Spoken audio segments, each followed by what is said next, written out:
ಸರ್ಕಾರಿ ಪ್ರಥಮ ದರ್ಜೆ ಕಾಲೇಜು ತೇಲ್ಸಂಗದಲ್ಲಿ ಅರ್ಥಶಾಸ್ತ್ರ ವಿಷಯದಲ್ಲಿ ಸಹಾಯಕ ಪ್ರಾಧ್ಯಾಪಕನಾಗಿ ಕಾರ್ಯನಿರ್ವಹಿಸ್ತಾ ಇದ್ದೇನೆ. ಸದ್ಯಕ್ಕೆ ಕಾಲೇಜು ಶಿಕ್ಷಣ ಇಲಾಖೆಯ ಮಹತ್ವಾಕಾಂಕ್ಷಿ ಯೋಜನೆಯಾದಂಥ Karnataka learning management system LMS ಯೋಜನೆ ಅಡಿಯಲ್ಲಿ ಈ ಕಂಟೆಂಟನ್ನು ಡೆವಲಪ್ಮೆಂಟ್ ಮಾಡುತ್ತಿದ್ದು, ಸದ್ಯಕ್ಕೆ ರಾಣಿ ಚೆನ್ನಮ್ಮ ವಿಶ್ವವಿದ್ಯಾಲಯ ಅಡಿಯಲ್ಲಿ BA 6ನೇ ಸೆಮಿಸ್ಟರ್ನ ಅರ್ಥಶಾಸ್ತ್ರ ದ್ವಿತೀಯ ಪತ್ರಿಕೆ ಇಂಡಿಯನ್ ಎಕಾನಮಿಯ ಮೊದಲ ಘಟಕವಾದಂಥ ಡೆವಲಪ್ಮೆಂಟ್ ಆಫ್ ಇಂಡಿಯನ್ ಎಕಾನಮಿ, ಇದರ ಒಂದು 9ನೇ ಸೆಷನ್ ಆದಂಥ progress of Indian economy under 10th 5-year plan 10ನೇ ಪಂಚವಾರ್ಷಿಕ ಯೋಜನೆಯಲ್ಲಿ ಭಾರತದ ಆರ್ಥಿಕತೆಯ ಪ್ರಗತಿಯ ಕುರಿತಾಗಿ ಈ ಸೆಷನ್ನಲ್ಲಿ ಚರ್ಚಿಸೋಣ ಸ್ನೇಹಿತರೆ. ಮೊದಲನೇದಾಗಿ ಇದರ ಒಂದು ಪ್ರಸ್ತಾವನೆ ಭಾಗದಲ್ಲಿ ನೋಡೋದಾದರೆ, ಭಾರತದಲ್ಲಿ 1947ರಿಂದ 2017ರವರೆಗೆ ಈ ಒಂದು ಪಂಚವಾರ್ಷಿಕ ಯೋಜನೆಗಳನ್ನು ಅಳವಡಿಸ್ಕೊಳ್ತಾ ಬಂದಿದ್ದೇವೆ. Indian economy was premised on the concept of planning. ಅದರ ವಿಶೇಷವಾಗಿ ಆರ್ಥಿಕ ಅಭಿವೃದ್ಧಿಗೋಸ್ಕರನೇ ಮಾಡುವಂಥ ಒಂದು ಇದು ಯೋಜನೆ. This was carried through the 5-year plans developed, executed and monitored by the planning commission in the year of 1951 to 2014 and NITI Aayog in the year of 2015 to 2017. ಈ ಪಂಚವಾರ್ಷಿಕ ಯೋಜನೆಗಳು ಇವುಗಳ ಅಭಿವೃದ್ಧಿ, ಇವುಗಳ ಒಂದು ಕಾರ್ಯನಿರ್ವಹಣೆ ಮತ್ತು ಇವುಗಳ ಒಂದು ಮೇಲುಸ್ತುವಾರಿಯನ್ನು 1951ರಿಂದ 2014ರವರೆಗೆ ಯೋಜನಾ ಆಯೋಗ ಮತ್ತು 2015ರಿಂದ 2017ರವರೆಗೆ ನೀತಿ ಆಯೋಗ ನೋಡಿಕೊಂಡು ಬಂದಿದೆ.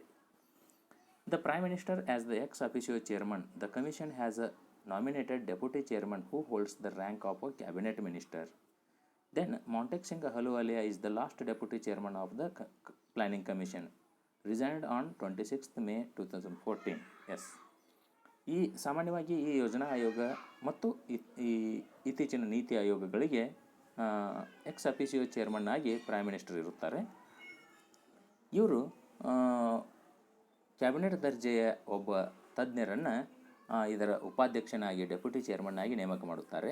ಅದರಂತೆ ಈ ಯೋಜನಾ ಆಯೋಗದ ಡೆಪ್ಯೂಟಿ ಚೇರ್ಮನ್ ಆದಂಥ ಕೊನೆಯ ವ್ಯಕ್ತಿ ಅಂದರೆ ಮಾಂಟೆಕ್ ಸಿಂಗ್ ಅಹಲುವಾಲಿಯಾ. ಇವರು 2014ರಲ್ಲಿ ರಾಜೀನಾಮೆಯನ್ನು ನೀಡಿರುತ್ತಾರೆ. The 12th plan completed its term in March 2017. 12ನೇ ಯೋಜನೆ 2017 ಮಾರ್ಚ್ಗೆ ಮುಕ್ತಾಯಗೊಂಡಿತು. The new government led by Narendra Modi elected in 2014 has announced the dissolution of a planning commission and its replacement by a think tank called ನೀತಿ ಆಯೋಗ್. ಇವರು ನರೇಂದ್ರ ಮೋದಿಯವರ ನೇತೃತ್ವದಲ್ಲಿ ಆಯ್ಕೆಯಾದಂಥ 2014ರಲ್ಲಿ ಆಯ್ಕೆಯಾದಂಥ ಸರ್ಕಾರ planning ಕಮಿಷನ್ನ ಸ್ಥಳದಲ್ಲಿ ನೀತಿ ಆಯೋಗವೆಂಬ ಒಂದು ಆಯೋಗವನ್ನು ಆರಂಭಿಸಿದರು. ಇದರ ಪೂರ್ಣ ರೂಪ national institution of transforming India, ಬದಲಾಗುತ್ತಿರುವ ಭಾರತದ ರಾಷ್ಟ್ರೀಯ ಸಂಸ್ಥೆ ಅಂತ ಒಂದು ಈ ಆಯೋಗಕ್ಕೆ ಹೆಸರನ್ನು ಕೊಟ್ಟಿದ್ದಾರೆ. ಇದು ಮುಂದಿನದಾಗಿ ಯೋಜನೆಗಳನ್ನು ರೂಪಿಸ್ತಾ ಇದೆ. ಎಸ್, ಹಾಗಾದರೆ ಇವುಗಳ ಮೂಲ ಯಾವುದು? Origin of the 5-year plans. 5-year plans were first introduced in the erstwhile Soviet Union in 1928 for controlled and rapid economic development. Much of the Soviet industrial success were a result of the implementation of its 5-year plans. In 1950, India's Prime Minister Jawaharlal Nehru, impressed by the Soviet system, adopted 5-year plans as a model for economic development. ನಿಯಂತ್ರಿತ ಮತ್ತು ತ್ವರಿತ ಆರ್ಥಿಕ ಅಭಿವೃದ್ಧಿಗಾಗಿ 5 ವರ್ಷಗಳ ಯೋಜನೆಗಳನ್ನು ಮೊದಲಿಗೆ Soviet ಒಕ್ಕೂಟ ರಷ್ಯಾದಲ್ಲಿ 1928ರಲ್ಲಿ ಆರಂಭಿಸಲಾಯಿತು. ಸೋವಿಯತ್ ರಷ್ಯಾನ ಕೈಗಾರಿಕಾ ಯಶಸ್ಸಿನ ಬಹುಪಾಲು ಅದರ ಈ ಪಂಚವಾರ್ಷಿಕ ಯೋಜನೆಗಳ ಒಂದು ಅನುಷ್ಠಾನದ ಪರಿಣಾಮವಾಗಿದೆ ಅಂತ ಹೇಳ್ಬೋದು. 1950ರಲ್ಲಿ ಭಾರತದ ಪ್ರಧಾನಮಂತ್ರಿಗಳಾದಂಥ ಜವಾಹರ್ಲಾಲ್ ನೆಹರೂರವರು ಸೋವಿಯತ್ ಯೂನಿಯನ್ನ ಈ ಪಂಚವಾರ್ಷಿಕ ಯೋಜನೆಗಳ ವ್ಯವಸ್ಥೆಯಿಂದ ಪ್ರಭಾವಿತರಾಗಿ 5 ವರ್ಷಗಳ ಯೋಜನೆಗಳನ್ನು ಆರ್ಥಿಕ ಅಭಿವೃದ್ಧಿಯ ಮಾದರಿಯಾಗಿ ಭಾರತದಲ್ಲೂ ಕೂಡ ಅಳವಡಿಸಿಕೊಂಡು ಯೋಜನಾ ಆಯೋಗವನ್ನು ಸ್ಥಾಪಿಸಿ ಅದರ ಮೂಲಕ ಇವುಗಳ ಒಂದು ಅಭಿವೃದ್ಧಿ, ಕಾರ್ಯನಿರ್ವಹಣೆ ಮತ್ತು ಉಸ್ತುವಾರಿಯನ್ನು ನಿರ್ವಹಿಸ್ತಾ ಮುಂದುವರೆದದ್ದು ತಮಗೆಲ್ಲ ಗೊತ್ತಿರತಕ್ಕಂಥ ವಿಚಾರ. Yes, the concept of plan and objectives. ಹಾಗಾದರೆ ಪ್ಲ್ಯಾನ್ ಅಥವಾ ಯೋಜನೆ ಅಂದರೆ ಏನು? A plan spells out how the resources of a nation should be put to use. It should have some general goals as well as specific objectives which are to be achieved within a specified period of time. In India, plans are of 5-year duration and are called 5-year plan.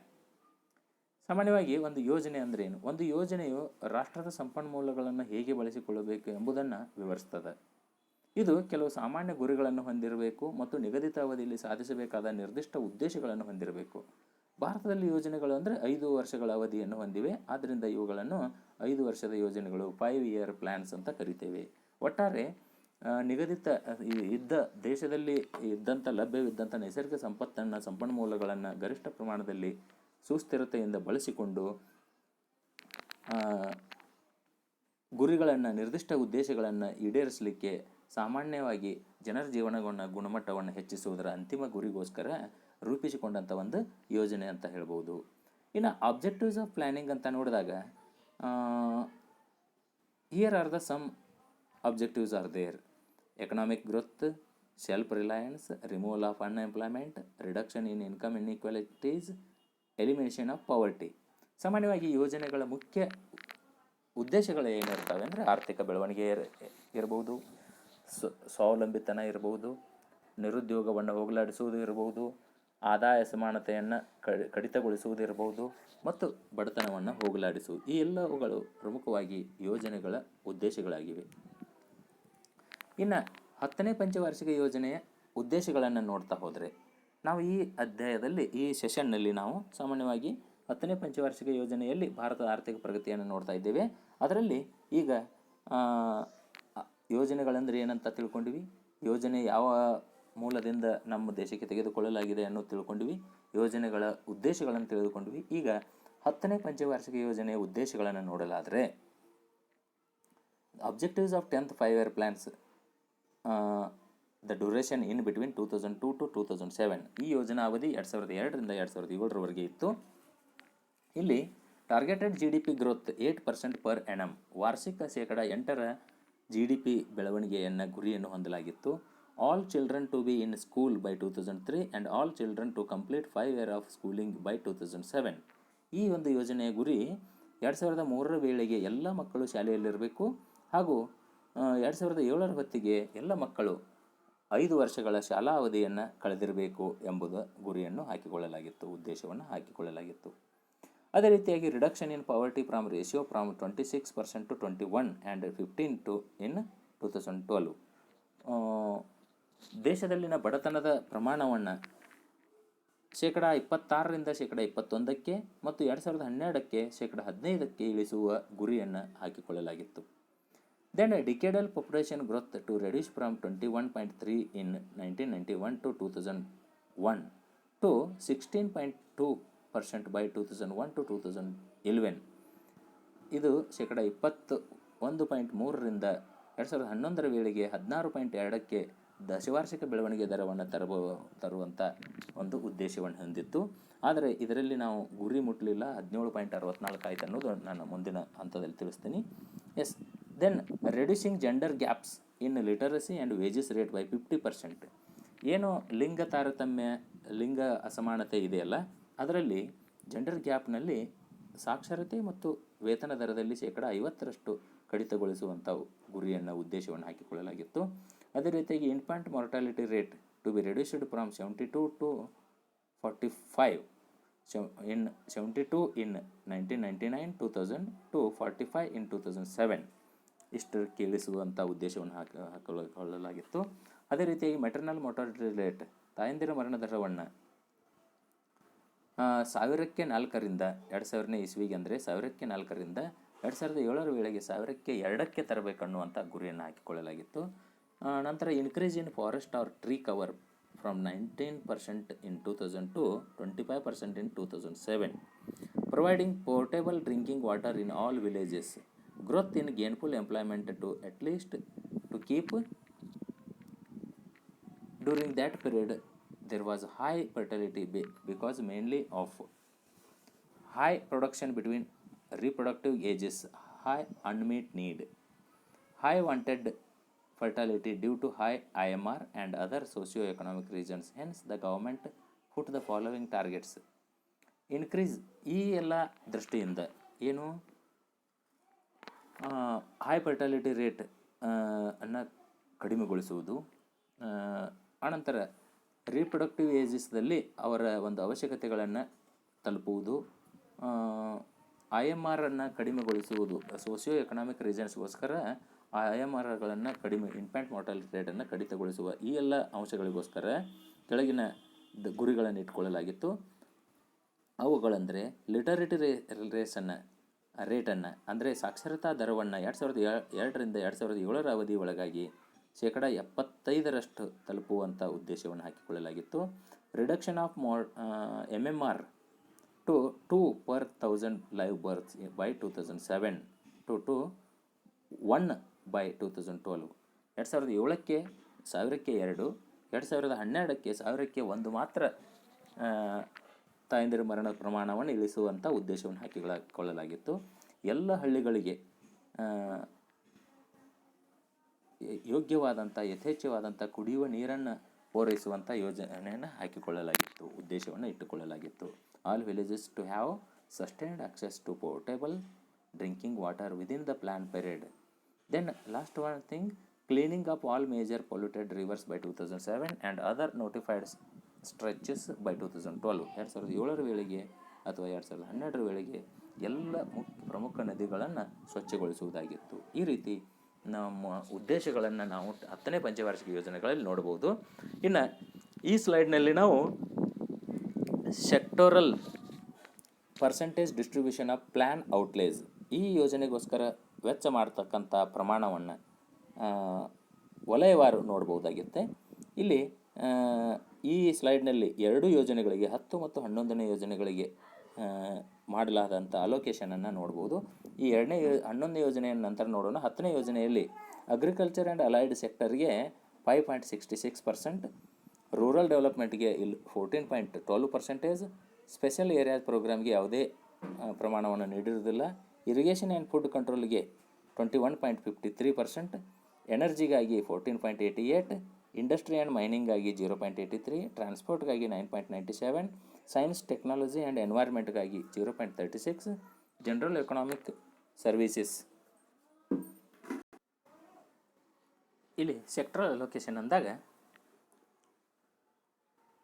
General economic ಸರ್ವೀಸಸ್ಗೆ 2.43%, social ಸರ್ವೀಸಸ್ಗೆ 29.06%, general ಸರ್ವೀಸಸ್ಗೆ 1.16%, total 33,724.96 crores. Distribution of plan outlays, ಈ ಒಂದು ವಲಯವಾರು ವರ್ಗೀಕರಣ. ಇದರಲ್ಲಿ 10ನೇ ಯೋಜನೆ ಯಾವ ವಲಯಕ್ಕೆ ಹೆಚ್ಚಿನ ಆದ್ಯತೆಯನ್ನು ನೀಡಿದ್ದಾರೆ ಅಂತ ನೋಡಿದಾಗ ಅದರ ಪ್ರಥಮಾದ್ಯತೆ ಯಾವುದಕ್ಕೆ ನೀಡಲಾಗಿದೆ ಅನ್ನೋದು ತಿಳಿದು ಬರ್ತದೆ. ಇಲ್ಲಿ ಪ್ರಥಮಾದ್ಯತೆ 29.06% ಅಲೋಕೇಶನ್ದೊಂದಿಗೆ ಹಂಚಿಕೆಯೊಂದಿಗೆ 9,801.54 ಕೋಟಿ ಹಣವನ್ನು ಸಾಮಾಜಿಕ ಸೇವೆಗಳಿಗಾಗಿ ಮೀಸಲಿಟ್ಟು ವಿತರಿಸಿದ್ದನ್ನು ನೋಡ್ಬೋದು. ಇದಕ್ಕೆ ಪ್ರಥಮಾದ್ಯತೆ ಅಂತ ಕರಿಬೋದು. ಇನ್ನು ದ್ವಿತೀಯಾದ್ಯತೆಯಾಗಿ ನೀರಾವರಿ ಮತ್ತು ಪ್ರವಾಹ ನಿಯಂತ್ರಣಕ್ಕೋಸ್ಕರ 7,260.57 ಕೋಟಿ ಹಂಚಿಕೆಯೊಂದಿಗೆ ಇದು 21.53% ಒಂದು ಪಾಲನ್ನು ಹೊಂದಿರುವಂಥದ್ದನ್ನು ನೋಡ್ತೀವಿ.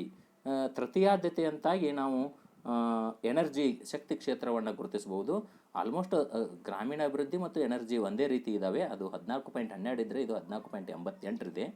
ಇದು 5,020.93 ಕೋಟಿಗಳೊಂದಿಗೆ ತೃತೀಯ ಆದ್ಯತೆಯನ್ನು, 4,760.42 ಕೋಟಿಗಳೊಂದಿಗೆ ಚತುರ್ಥ ಆದ್ಯತೆಯನ್ನು ಗ್ರಾಮೀಣ ಅಭಿವೃದ್ಧಿ ಪಡ್ಕೊಂಡದ್ದನ್ನು ನಾವು ಈ ಒಂದು ಯೋಜನೆಯಲ್ಲಿ ಗುರುತಿಸ್ಬೋದು. ಇದಿಷ್ಟು 10ನೇ ಪಂಚವಾರ್ಷಿಕ ಯೋಜನೆಯ ಪರ್ಸೆಂಟೇಜ್ ಡಿಸ್ಟ್ರಿಬ್ಯೂಷನ್ ಆಫ್ ಪ್ಲ್ಯಾನ್ ಔಟ್ಲೇಸ್ ಅಂತ ಹೇಳ್ಬೋದು. ಇನ್ನು ಈ ಯೋಜನೆಯ ಒಂದು ಸ್ಟ್ರಾಟಜಿ, ಇದರ ಒಂದು ತಂತ್ರಗಾರಿಕೆ, ಇದರ ಒಂದು ಸ್ಟ್ರಾಟಜಿ ಏನಿತ್ತಪ್ಪ ಅಂದರೆ 10ನೇ ಪಂಚವಾರ್ಷಿಕ ಯೋಜನೆಯ ಅಕ್ಲರೇಷನ್ ಅಂದರೆ ವೇಗವರ್ಧನೆ, ಎಂಪ್ಲಾಯ್ಮೆಂಟ್ ಅಂದರೆ ಉದ್ಯೋಗ ನೀಡುವಿಕೆ, ಸೋಷಿಯಲ್ ಸೇಫ್ಟಿ ಅಂದರೆ ಸಾಮಾಜಿಕ ಸುರಕ್ಷತೆಯನ್ನು ಒದಗಿಸುವಿಕೆ, ಎಲ್ಲ ವಲಯಗಳಲ್ಲಿ ಸ್ಪರ್ಧಾತ್ಮಕತೆಯನ್ನು ಹೆಚ್ಚಿಸುವುದು, ಅದೇ ರೀತಿಯಾಗಿ ಎನ್ವೈರ್ನ್ಮೆಂಟ್ ಕನ್ಸರ್ವೇಷನ್ ಪರಿಸರ ಸಂರಕ್ಷಣೆ, ಎಲ್ಲರಿಗೂ ಉತ್ತಮವಾದಂಥ ಆರೋಗ್ಯವನ್ನು ನೀಡುವ ಉದ್ದೇಶದಿಂದ ಪರಿಸರ ಸಂರಕ್ಷಣೆ ಅಂಥದ್ದು. ಅನಂತರ ಅಗ್ರಿಕಲ್ಚರ್ ಡೆವಲಪ್ಮೆಂಟ್, ಕೃಷಿ ಅಭಿವೃದ್ಧಿ ಆದರೆ ದೇಶದ ಅಭಿವೃದ್ಧಿ ಬೇಗನೆ ಆಗ್ತದೆ ಅನ್ನುವಂಥ ಒಂದು, ಯಾಕೆಂದರೆ ಸರಿಸುಮಾರು ಶೇಕಡ 50ರಷ್ಟು 48ರಿಂದ 50ರಷ್ಟು ಜನಸಂಖ್ಯೆ ನೇರವಾಗಿ ಕೃಷಿ ಅಥವಾ ಪ್ರಾಥಮಿಕ ವಲಯದಲ್ಲಿ ತೊಡಗಿರುವುದರಿಂದ ಇದರ ಒಂದು ಅಭಿವೃದ್ಧಿಯಿಂದ ಆ ಎಲ್ಲ ಜನರ ಒಂದು ಅದರಲ್ಲಿ ತೊಡಗಿದಂಥವರ ಅಭಿವೃದ್ಧಿ ಆಗುತ್ತದೆ ಅನ್ನುವಂಥ ಒಂದು ದೃಷ್ಟಿಯಿಂದ. Then redefining the role of government, ಸರ್ಕಾರದ ಪಾತ್ರವನ್ನು ಮರು ವ್ಯಾಖ್ಯಾನಿಸುವ ಈ ಒಂದು ಸ್ಟ್ರಾಟಜಿಯನ್ನು ಈ ಯೋಜನೆ ಒಳಗೊಂಡಿತ್ತು. ಇನ್ನು ಈ ಯೋಜನೆಯ ಒಂದು ಸಾಧನೆಗಳನ್ನು ನೋಡ್ತಾ ಹೋದರೆ, 10ನೇ ಪಂಚವಾರ್ಷಿಕ ಯೋಜನೆಯ ಸಾಧನೆಗಳನ್ನು ನೋಡ್ತಾ ಹೋದರೆ ಇಲ್ಲಿ national schedule tribes financial and development ಕಾರ್ಪೊರೇಷನನ್ನು ಸ್ಥಾಪಿಸಲಾಯಿತು. NSTFDC, national schedule tribes financial and development ಕಾರ್ಪೊರೇಷನನ್ನು ಸ್ಥಾಪನೆ ಮಾಡಲಾಯಿತು. ಓವರಾಲ್ ಗ್ರೋತ್ ರೇಟ್ GDP ಶೇಕಡ 7ರಷ್ಟು ಆಯಿತು. ನಾವು ಶೇಕಡ 8ರ ಗುರಿಯನ್ನು ಇಟ್ಟುಕೊಂಡಿದ್ವಿ, ಆದರೆ ಗುರಿಯನ್ನು ತಲುಪಲಾಗದೆ ಶೇಕಡ 7ರ GDP ಪ್ರಗತಿಯನ್ನು ಸರಾಸರಿ ಶೇಕಡ 7ರಷ್ಟು ಆದದ್ದನ್ನು ನಾವು ಗುರುತಿಸ್ಬೋದು. ಆನಂತರ ಸಾಕ್ಷರತಾ ದರದ ಶೇಕಡ 52ರಿಂದ ಅಂದರೆ 1991ರಿಂದ 52ರಿಂದ 65ಕ್ಕೆ 2001ಕ್ಕೆ 65ಕ್ಕೆ ಏರಿದ್ದನ್ನು ನೋಡ್ಬೋದು. ನಂತರ sector such as software service and IT enabled services have emerged as a new source of strength, creating confidence about India's potential to be competitive in the world economy. ಅದರಲ್ಲೂ ವಿಶೇಷವಾಗಿ ಈ ಯಂತ್ರಾಂಶ ಕ್ಷೇತ್ರ, ಸಾಫ್ಟ್ವೇರ್ ಕ್ಷೇತ್ರ ಮತ್ತು ಸಾಫ್ಟ್ವೇರ್ ಸೇವಾ ಕ್ಷೇತ್ರ ಮತ್ತು IT information technology ಕ್ಷೇತ್ರ, ಇವುಗಳೆರಡು ಭಾರತದ ಆರ್ಥಿಕತೆಗೆ ಒಂದು ಸ್ಟ್ರೆಂಗ್ತನ್ನು, ಶಕ್ತಿಯನ್ನು ಕೊಟ್ಟು ಆತ್ಮವಿಶ್ವಾಸವನ್ನು ತುಂಬಿದು. ಭಾರತದ ಆರ್ಥಿಕತೆ ಬಹಳಷ್ಟು ಸ್ಪರ್ಧಾತ್ಮಕವಾದಂಥ, ಜಾಗತಿಕ ಮಟ್ಟದಲ್ಲಿ ಬಹಳ ಸ್ಪರ್ಧಾತ್ಮಕವಾದಂಥ ಆರ್ಥಿಕತೆ ಆಗಿದೆ ಅನ್ನೋದನ್ನು ದೃಢಪಡಿಸಿದಂಥ ಅವಧಿ ಅಂತ ಹೇಳ್ಬೋದು. ಇಲ್ಲಿ ಈ ಅವಧಿಯಲ್ಲಿ 2002 ಮತ್ತು 2007ರ ಅವಧಿಯಲ್ಲಿ provides an opportunity at start of new millennium, ಹೊಸ ಒಂದು ಮಿಲೇನಿಯಂ ಯುಗವನ್ನು ಆರಂಭಿಸುವಂಥ ಅವಧಿ, ಒದಗಿಸಿದಂಥ ಅವಧಿ. Build upon the gains of the past but also to address the weakness that have emerged. Some of the gains the past are here. ಇಲ್ಲಿ ಕೆಲವೊಂದು ಕ್ಷೇತ್ರಗಳಲ್ಲಿ ವೀಕ್ನೆಸ್ಗಳ ಹೊರತಾಗಿಯೂ ಕೂಡ ನಾವು ಹಲವಾರು ಕ್ಷೇತ್ರಗಳಲ್ಲಿ ಒಂದು ಅತ್ಯುತ್ತಮವಾದಂಥ ಮಿಲೇನಿಯಂ ಅವಧಿಯನ್ನು ಆರಂಭಿಸಿದ್ದೀವಿ ಅಂತ ಹೇಳ್ಬೋದು. ಹೊಸ ಯುಗವನ್ನು ಪ್ರವೇಶಿಸಿದ್ದೀವಿ ಅಂತ ಹೇಳ್ಬೋದು. The growth rate of the national income has important for average about 5.7 in the 80s to an average 6.5 to 98th and 9th plan periods, making India one of the 10 fastest growing developing countries. ಇದು ಈ ಅವಧಿಯಲ್ಲಿ 8 ಮತ್ತು 9ನೇ ಅವಧಿಯಲ್ಲಿ ಮತ್ತು 10ನೇ ಅವಧಿಯಲ್ಲಿ ರಾಷ್ಟ್ರೀಯ ಆದಾಯದ ಮಹತ್ವಪೂರ್ಣದ ಅಭಿವೃದ್ಧಿಯೊಂದಿಗೆ ಭಾರತ ಜಗತ್ತಿನ 10 ಮುಂದುವರಿಯುತ್ತಿರುವ ರಾಷ್ಟ್ರಗಳಲ್ಲಿ ಒಂದಾಯಿತು. The percentage of the population in poverty has continued to decline. ನಿರಂತರವಾಗಿ ವರ್ಷದಿಂದ ವರ್ಷಕ್ಕೆ ಬಡತನದ ಜನಸಂಖ್ಯೆಯ ಪ್ರಮಾಣ ಕಡಿಮೆ ಆಗ್ತಾ ಹೋಯಿತು. The population growth has decelerated below 2% for the first time in 4 decades. ಹಿಂದಿನ 4 ದಶಕಗಳಿಗೆ ಹೋಲಿಸಿದಾಗ ಭಾರತದ ಜನಸಂಖ್ಯಾ ಬೆಳವಣಿಗೆಯ ದರ ಶೇಕಡ 2ಕ್ಕಿಂತ ಕಡಿಮೆ ಆದದ್ದು ಈ ಅವಧಿಯಲ್ಲಿ ಕಂಡು ಬರ್ತಾ ಇದೆ. ಅಂದರೆ ಇತ್ತೀಚಿನ ದಿನಗಳಲ್ಲಿ ಶೇಕಡ 1.41ರಷ್ಟು ಆಗಿದ್ದು ನಾವು ನೋಡ್ತಾ ಬರ್ತೀವಿ. ಇಲ್ಲಿ ಮ್ಯಾಕ್ರೋ ಎಕನಾಮಿಕ್ ಇಂಡಿಕೇಟರ್ಸನ್ನು ನೋಡ್ತಾ ಹೋದಂತೆ ಈ ಒಂದು ಯೋಜನಾ ಅವಧಿಯಲ್ಲಿ 10ನೇ ಪಂಚವಾರ್ಷಿಕ ಯೋಜನಾ ಅವಧಿಯಲ್ಲಿ ಮ್ಯಾಕ್ರೋ ಎಕನಾಮಿಕ್ ಡೆವಲಪ್ಮೆಂಟ್ ಇಂಡಿಕೇಟರ್ಸನ್ನು ನೋಡಿ, ಇದು 9ನೇ ಯೋಜನೆಯನ್ನು ಹೊರತುಪಡಿಸಿ 10ನೇ ಯೋಜನೆಯನ್ನು ಮಾತ್ರ ನೋಡಲಾಗಿ GDP ಗ್ರೋತ್ 7.6% ಆಯಿತು. ನಾವು ಇಟ್ಕೊಂಡಂಥ ಟಾರ್ಗೆಟ್ 8% ಇದ್ದರೆ ಇದು 7.6 ಆಯಿತು. Gross domestic savings as percentage of GDP 30.8 ಆಯಿತು. Compare to 9th plan that is a 23.1, this is the 30.8. Gross domestic investment as compares to GDP 32% ಆಯಿತು.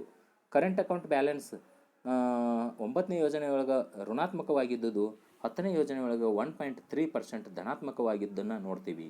ಫಾರಿನ್ ಎಕ್ಸ್ಚೇಂಜ್ ರಿಸರ್ವ್ಸ್ $54.2 ಬಿಲಿಯನ್ ಇದ್ದಿದ್ದು 10ನೇ ಪಂಚವಾರ್ಷಿಕ ಯೋಜನೆಯಲ್ಲಿ $165.3 ಬಿಲಿಯನ್ ಆದದ್ದನ್ನು ನೋಡ್ತೀವಿ.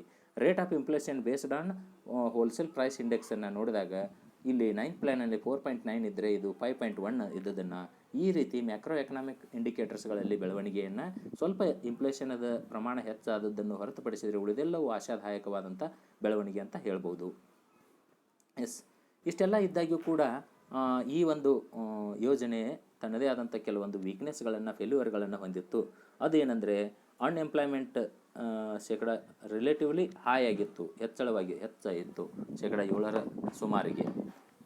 Then more than half of children 1 to 5 years old in rural areas are undernourished. ಅರ್ಧಕ್ಕಿಂತ ಹೆಚ್ಚಿನ ಮಕ್ಕಳು 1 ರಿಂದ 5ನೇ ವಯಸ್ಸಿನ ಮಕ್ಕಳು ಗ್ರಾಮೀಣ ಪ್ರದೇಶದಲ್ಲಿ ವಿಶೇಷವಾಗಿ ಅಪೌಷ್ಟಿಕತೆಯಿಂದ ಬಳಲ್ತಾ ಇರುವಂಥದ್ದು weakness. The girl children are suffering even more severe malnutrition. ಅದರಲ್ಲಿ ವಿಶೇಷವಾಗಿ ಬಾಲಕಿಯರು ಭಾಳಷ್ಟು ಅಪೌಷ್ಟಿಕತೆಯಿಂದ ಬಳಲ್ತಾ ಇರುವುದನ್ನು ಈ ಅವಧಿಯೊಳಗೆ ನಾವು ವೀಕ್ನೆಸ್ ಅಂತ ಗುರುತಿಸ್ಬೋದು. ಆನಂತರ infant mortality rate has stagnated 72 per 1000 for the last several years. ಭಾಳಷ್ಟು ದಿನಗಳಿಂದ 1072 ಇದು ಇನ್ಫ್ಯಾಂಟ್ ಮಾರ್ಟಾಲಿಟಿ ರೇಟನ್ನು ನಾವು ನೋಡ್ತಾ ಹೋದ್ವಿ. As many as 60% of rural house holds and about 20% of urban house hold do not have power connection. ಶೇಕಡ 60% ಗ್ರಾಮೀಣ ಭಾಗದ ಜನರು ಮನೆಗಳು ಮತ್ತು ಶೇಕಡ 20% ನಗರದ ಜನರು ವಿದ್ಯುತ್ ಸಂಪರ್ಕ ಇಲ್ಲದೇ ಇರುವುದನ್ನು ನಾವು ಈ ವೀಕ್ನೆಸ್ ಅಂತ ಗುರುತಿಸ್ಬೋದು. Only 60% of urban households have taps within their homes.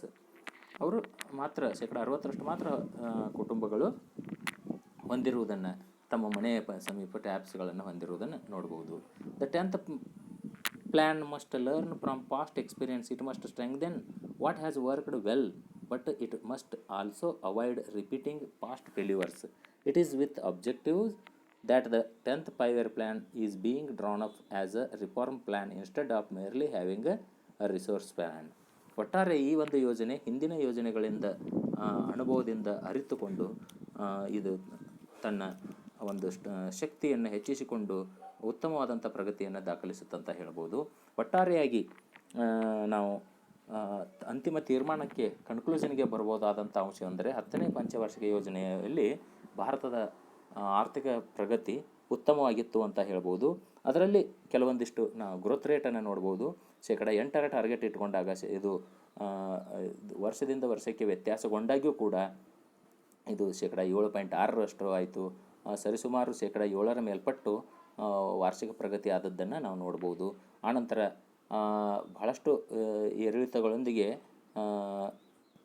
ದೇಶೀಯ ಉಳಿತಾಯ ಮತ್ತು ಬಂಡವಾಳದ ಸಂಚಯನ ಕೂಡ ಟಾರ್ಗೆಟನ್ನು ರೀಚ್ ಆಯಿತು. ಆದರೆ ಫ್ಲಕ್ಚುವೇಟ್ ಪ್ರತಿಯೊಂದು 5 ವರ್ಷಗಳಲ್ಲೂ ಫ್ಲಕ್ಚುವೇಟದಲ್ಲಿತ್ತು ಅಂತ ಹೇಳ್ಬೋದು. ಆನಂತರ ಉದ್ಯೋಗ ಸೃಷ್ಟಿ ಕಾರ್ಯಕ್ರಮದಲ್ಲಿ ಉದ್ಯೋಗ ಸೃಷ್ಟಿಸುವಂಥ ಒಂದು ಪ್ರಯತ್ನದಲ್ಲಿ ಈ ಒಂದು ಯೋಜನೆಯ ಒಂದು ಗುರಿ ಏನಾಗಿತ್ತು, 50 ಮಿಲಿಯನ್ ಎಂಪ್ಲಾಯ್ಮೆಂಟ್ ಅಪಾರ್ಚುನಿಟಿಯನ್ನು ಕೊಡುವಂಥ ಗುರಿ ಇತ್ತು. ಇದರಲ್ಲಿ 30 million from normal processes of growth and additional 20 million from special initiatives. ಸಾಮಾನ್ಯ ಪ್ರಗತಿಯ ಪ್ರಕ್ರಿಯೆಯೊಂದಿಗೆ 30 ಮಿಲಿಯನ್ ಮತ್ತು ಇತರೆ ವಿಶೇಷ ಕ್ರಮಗಳೊಂದಿಗೆ ಶೇಕಡ 20 ಮಿಲಿಯನ್ ಉದ್ಯೋಗವನ್ನು ಸೃಷ್ಟಿ ಮಾಡುವುದಾಗಿತ್ತು. ಆದರೆ ಈ ಅವಧಿಯ 5 ವರ್ಷಗಳಲ್ಲಿ ಮಾಡುವುದಾಗಿತ್ತು. ಆದರೆ ರಿಸಲ್ಟ್ ಏನಂದಾಗ 61st NSSO round show that above 47 million persons were provided employment during 2000 to 2005. ಅಂದರೆ ಇದು ಗುರಿಯ ಸಮೀಪ ಒಂದು ಪ್ರಗತಿ ಆಯಿತು ಅಂತ ಹೇಳ್ಬೋದು. 50 ಮಿಲಿಯನ್ ಎಂಪ್ಲಾಯ್ಮೆಂಟ್ ಅಪಾರ್ಚುನಿಟೀಸ್ ಕ್ರಿಯೇಟ್ ಮಾಡುವ ಉದ್ದೇಶ ಇದ್ದಾಗ ಇದು 47 ಮಿಲಿಯನ್ ಉದ್ಯೋಗ ಸೃಷ್ಟಿ ಮಾಡಿದ್ದನ್ನು ನಾವು ನೋಡ್ತೀವಿ. ಇನ್ನು ಸೆಕ್ಟೋರಿಯಲ್ ಗ್ರೋತ್ ಅಂದಾಗ ಅಗ್ರಿಕಲ್ಚರಲ್ಲಿ ಕೂಡ ಪ್ರಗತಿ ಆದದ್ದನ್ನು, ಆದರೆ ಅಗ್ರಿಕಲ್ಚರ್ ಪ್ರಗತಿ 3.97 ಒಂದು ಸಾರಿ ಇರ್ಬೋದು. ಆನಂತರ ಒಂದು ಅವಧಿಯಲ್ಲಿ 6.0 ಇದ್ದು, ಕೆಲವೊಂದು ಅವಧಿಯಲ್ಲಿ 2.7 ಇದ್ದು. ಇದರಲ್ಲಿ ಪ್ರತಿ ವರ್ಷ ಬಹಳಷ್ಟು ಫ್ಲಕ್ಚುಯೇಷನ್ದೊಂದಿಗೆ ಒಟ್ಟಾರೆ ಇದು ಋಣಾತ್ಮಕವಾಗಿರದೆ ಧನಾತ್ಮಕವಾದಂಥ ಪ್ರಗತಿಯನ್ನು ನೋಡಿದ್ದನ್ನು ನಾವು ನೋಡ್ತೀವಿ. ಆನಂತರ ಈ ಆಹಾರ ಧಾನ್ಯಗಳ ಉತ್ಪಾದನೆಯಲ್ಲಿರ್ಬೋದು, ಪ್ರತಿ ವರ್ಷ ದಾಖಲೆಯ ಪ್ರಮಾಣದ ಆಹಾರ ಧಾನ್ಯಗಳ ಉತ್ಪಾದನೆ ಈ ವಲಯದಿಂದ ಕಂಡುಬಂತು.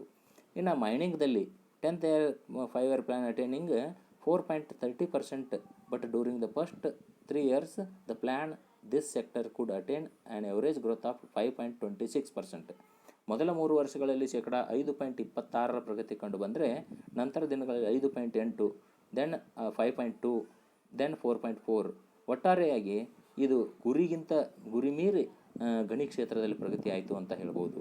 ಇನ್ನು ಇಂಡಸ್ಟ್ರಿಯಲ್ಲಿ ನಾವು ಇಟ್ಟಂಥ ಟಾರ್ಗೆಟ್ 9.82% ಇದ್ದರೆ ಮ್ಯಾನುಫ್ಯಾಕ್ಚರಿಂಗ್ ಸೆಕ್ಟರಲ್ಲಿ ಇದು ಗುರಿಯನ್ನು ತಲುಪಲಾಗದೆ ಶೇಕಡ 7.46ರಷ್ಟು ಮೊದಲ 3 ವರ್ಷಗಳಲ್ಲಿ, ನಂತರ ದಿನಗಳಲ್ಲಿ ಸ್ವಲ್ಪ ಹೆಚ್ಚಿನ ಪ್ರಮಾಣದ 7.99. ಈ ರೀತಿ ಅಲ್ಪ ವ್ಯತ್ಯಾಸದೊಂದಿಗೆ ಗುರಿಯ ಸನಿಹದಲ್ಲಿ ಪ್ರಗತಿಯನ್ನು ಸಾಧಿಸಿತು ಅಂತ ಹೇಳ್ಬೋದು.